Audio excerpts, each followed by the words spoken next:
Okay, this is the list that I jotted down quickly for the week for meal prep. So I want to try a pumpkin cinnamon chaffle that we can do for breakfast. And I'm thinking we should use mozzarella cheese for that. And we'll have that with sausage. Some ground beef, and we'll just do taco bowls for lunch. That's really easy to just throw in the microwave at lunch. For snacks, we have some salami and some cheese and some pistachios. And there might be one other thing, we'll see in a minute. And then for dinner, we can do chili cheese dogs, which is one of our favorites. We have this low-ish carb chili that we get from Walmart. Although they just started carrying it at Harris Teeter. And I'm not going to go on a tangent, but I'm so happy about that because Walmart's kind of far away. Salsa verde chicken casserole, pizza chaffles. I put a note that we need to add more seasoning than last time. And then we're going to have leftovers one of the days because we always have leftover food that we just never eat. So we're going to try to be better about that. And then chicken broccoli Alfredo that we had the other week, and it's really good. So we're going to have some again. And then for some more snacks, we might make pumpkin muffins just depending on time. We're going to make bacon guacamole bombs that James found online. And then we're going to make bacon sushi, but that's actually going to be a separate video, so you probably really won't see us making it. But we are making that, and it will be available for lunches this week. And here at the bottom, I just kind of made a list of the things that I needed to get from the store. The question mark is because I needed to check and see if we had it in the refrigerator or in the garden, as it were. And yeah, so we got all that stuff today at the store, and we're going to get started on making this stuff for this week. All right, we're going to start with the avocado, the guacamole bacon balls. What were they called? I don't know. Avocado bombs? Yeah, that. Or guac bombs? Guacamole bombs? They're good. I don't know. Whatever. These things. They were really good. So just going to cut up in the avocados, add a little bit of aged vinegar to it. This is a trick that I learned in school. I've never put vinegar in guacamole before, but it's good. Now it's time to cheat a little bit. Our friend Chef John hates this device. He's like, you should grind it manually. Who's got all that time? I don't know. This is about work efficiency. Exactly. Whatever. Mash it up. I'm pretty good at this part. Been making guacamole all my life. I've also never put cream cheese in guacamole before, but for this recipe it was very necessary in order to get some binding power. And a little bit more fat. What was that, like 1 tablespoon? Think so.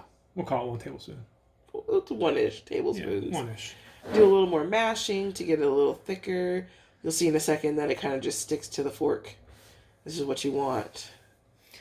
And the only thing we won't show you is that we refrigerate this thing, but we honestly didn't refrigerate it long enough. So when it comes to the rolling part, it's a little soft. You'll see there that it's not quite as hard as it would like it to have been. So if we had it in the microwave, the refrigerator longer, it would have been more bally. Don't put it in the microwave. Yeah, we do the opposite one. But after we did do this, we wrapped it in some saran wrap and put it in the refrigerator, and it was actually come out nice and thick and good. I enjoyed it. It was tasty. I just love bacon. Hey, this video brought to you by Glad. Not really. It'd be cool if it was. But they want to sponsor us. We'll wrap everything in Glad wrap. Butter steak wrap. There you have it. Your bacon guacamole bomb thingies. I don't know. I think we call them guacamole bombs.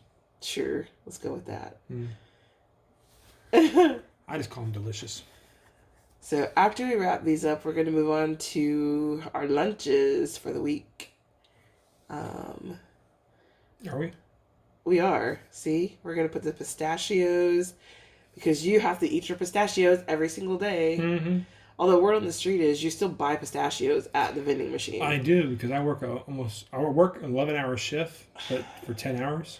The whole point is that you're not supposed to waste money at the vending machine because this is cheaper. Well, then make me 2 packs. No, you don't need that many pistachios. But I totally do. You don't, though. I get 1 in the morning. This is the whole serving. I go do lunch, and then I do 1 night. You don't need 2 servings of pistachios every day. If I didn't need to, I wouldn't get to. What? Exactly. You're just being greedy. No, I'm being hungry. Oh my god. Well, then why don't you see? Then you get this. So now we're gonna portion out the salami, which we got from Costco. It's really good. I just use the scale to weigh it because to me it's easier than counting. To me, for someone who's trying to be efficient, that seems to be slower. It's not though. Counting is fast. It's hard. It's fast. No, it's hard. It takes too much brain power. Mm. What? Oh, were you gonna make a comment?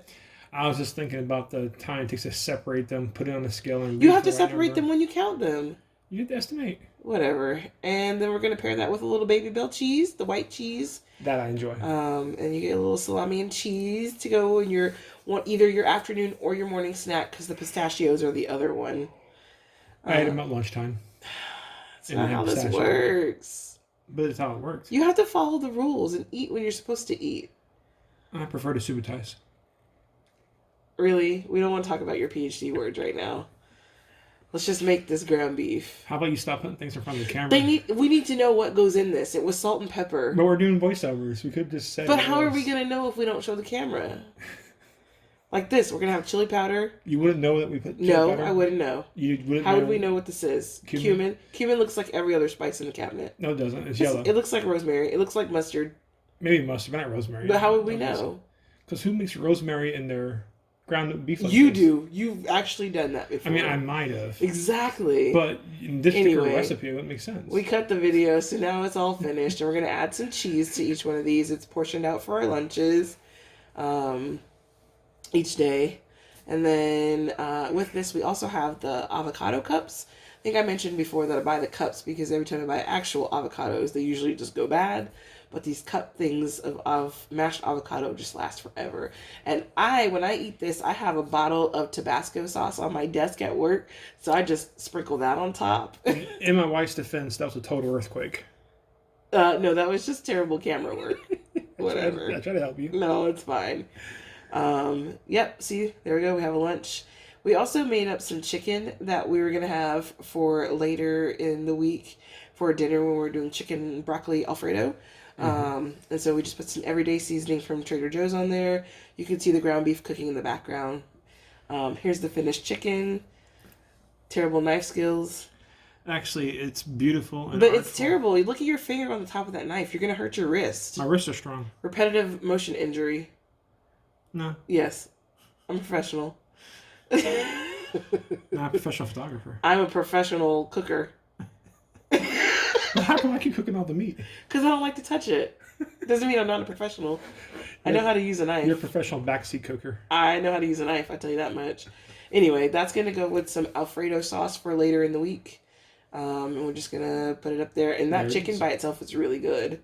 And here is the best thing ever. Lastly, we have James doing a terrible job of cutting up strawberries. No, these tri-cuts. No, I hate. I just think they're awesome. We don't need just because you're calling it tri-cuts doesn't make it fancy. No, but watch. See, 1, 2, 3. Yeah, we know what tri means. Do you? Yes. Okay, because the math term. It's a prefix, and it's not just a math term. No, whatever. I made it postfix because I made it awesome after. Anyway, so we're gonna put these in some glass mason jars, and even though they're already cut up, they'll last an entire week and still be fresh on the last day. So we'll put that in the mason jars, seal them up tight, pair it with the taco bowls that we made earlier, and the pistachios and the salami and cheese, and we have a full lunch ready to go. So that's our week. So like and subscribe. Thanks for coming. Bye.